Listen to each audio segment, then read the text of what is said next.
Advantages of cooperative societies. The following are some of the important advantages of cooperative societies. 1. Voluntary organization. The membership of a cooperative society is open to all. Any person with common interest can become a member. The membership fee is kept low so that everyone would be able to join and benefit from cooperative societies. At the same time, any member who wants to leave the society is free to do so. There are no entry or exit barriers. 2. Ease of formation. Cooperatives can be formed much easily when compared to a company.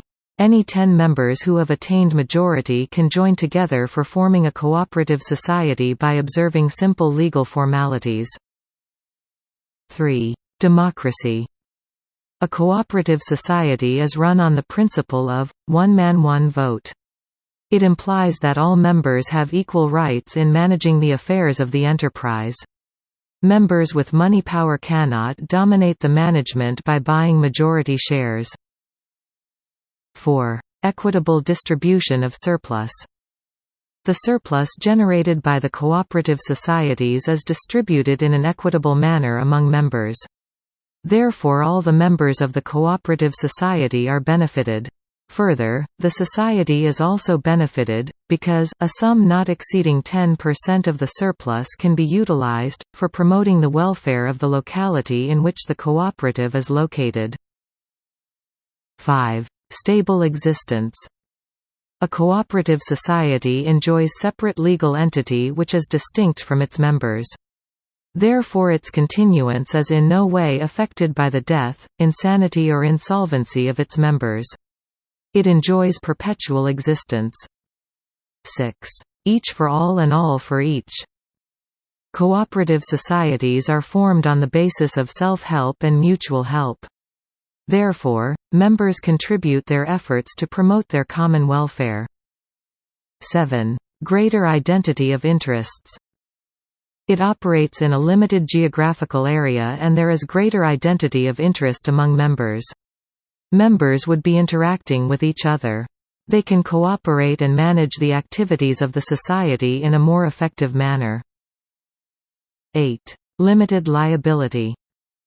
The liability of the members in a cooperative society is limited to the extent of their capital contribution.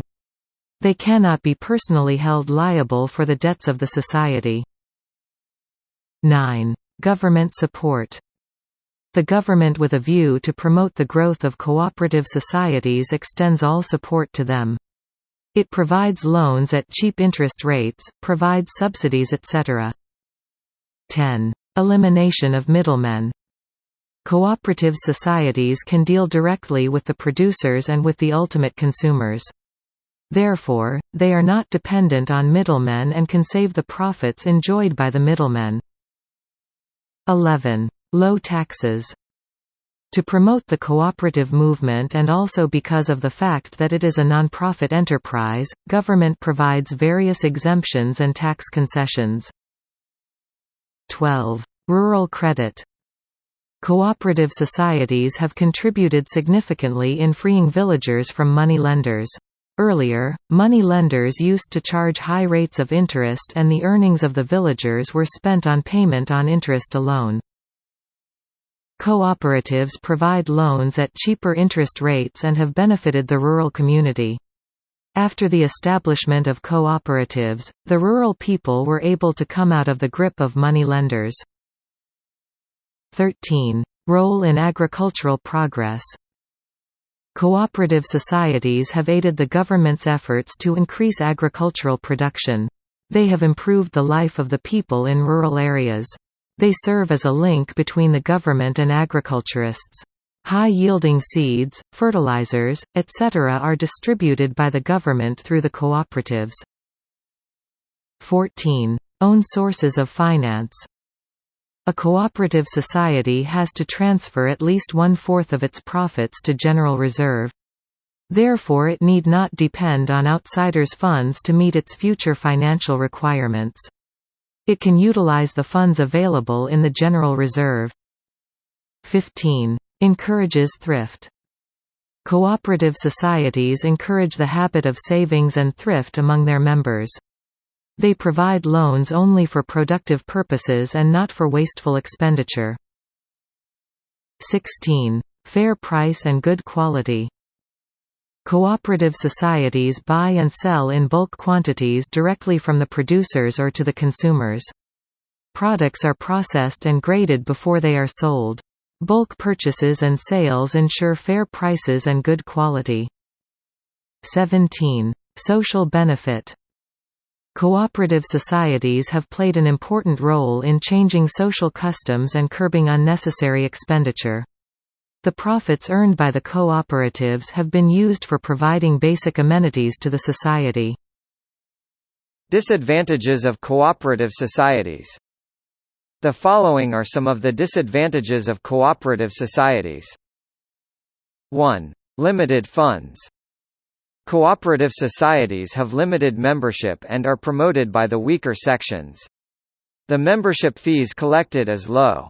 Therefore the funds available with the cooperatives are limited.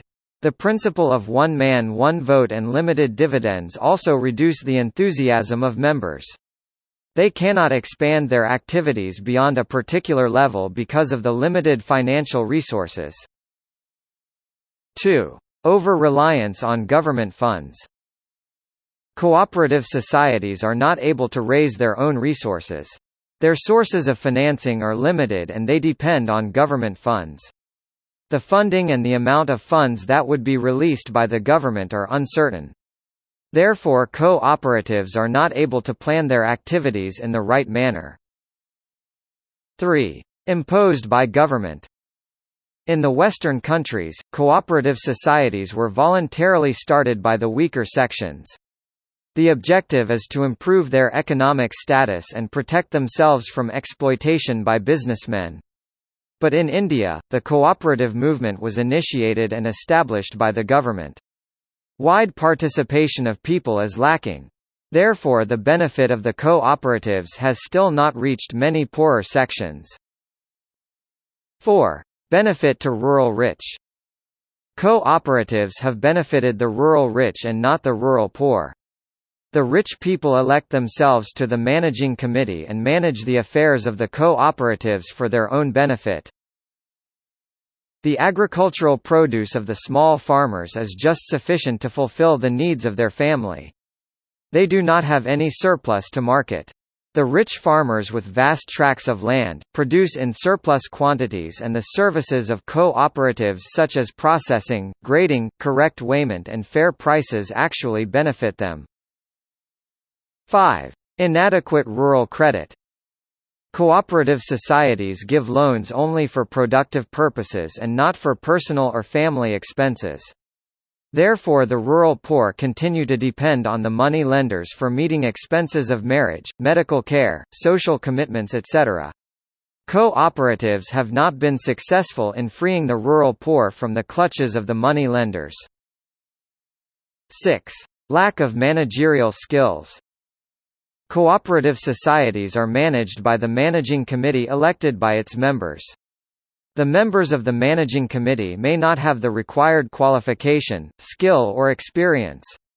Since it has limited financial resources, its ability to compensate its employees is also limited. Therefore it cannot employ the best talent. Lack of managerial skills results in inefficient management, poor functioning and difficulty in achieving objectives. 7. Government regulation. Cooperative societies are subject to excessive government regulation which affects their autonomy and flexibility. Adhering to various regulations takes up much of the management's time and effort. 8. Misuse of funds. If the members of the managing committee are corrupt, they can swindle the funds of the cooperative society. Many cooperative societies have faced financial troubles and closed down because of corruption and misuse of funds. 9. Inefficiencies leading to losses. Cooperative societies operate with limited financial resources. Therefore they cannot recruit the best talent, acquire latest technology or adopt modern management practices. They operate in the traditional mold, which may not be suitable in the modern business environment and therefore suffer losses. 10. Lack of secrecy. Maintenance of business secrets is the key for the competitiveness of any business organization. But business secrets cannot be maintained in cooperatives because all members are aware of the activities of the enterprise. Further, reports and accounts have to be submitted to the registrar of cooperative societies. Therefore, information relating to activities, revenues, members etc. becomes public knowledge. 11. Conflicts among members. Cooperative societies are based on the principles of cooperation, and therefore harmony among members is important. But in practice, there might be internal politics, differences of opinions, quarrels etc. among members which may lead to disputes. Such disputes affect the functioning of the cooperative societies. 12. Limited scope. Cooperative societies cannot be introduced in all industries. Their scope is limited to only certain areas of enterprise. Since the funds available are limited, they cannot undertake large-scale operations and is not suitable in industries requiring large investments. 13. Lack of accountability. Since the management is taken care of by the managing committee, no individual can be made accountable for inefficient performance. There is a tendency to shift responsibility among the members of the managing committee. 14. Lack of motivation. Members lack motivation to put in their wholehearted efforts for the success of the enterprise. It is because there is very little link between effort and reward. Cooperative societies distribute their surplus equitably to all members and not based on the efforts of members. Further, there are legal restrictions regarding dividend and bonus that can be distributed to members. 15. Low public confidence. Public confidence in the cooperative societies is low. The reason is, in many of the cooperatives there is political interference and domination. The members of the ruling party dictate terms and therefore the purpose for which cooperatives are formed is lost.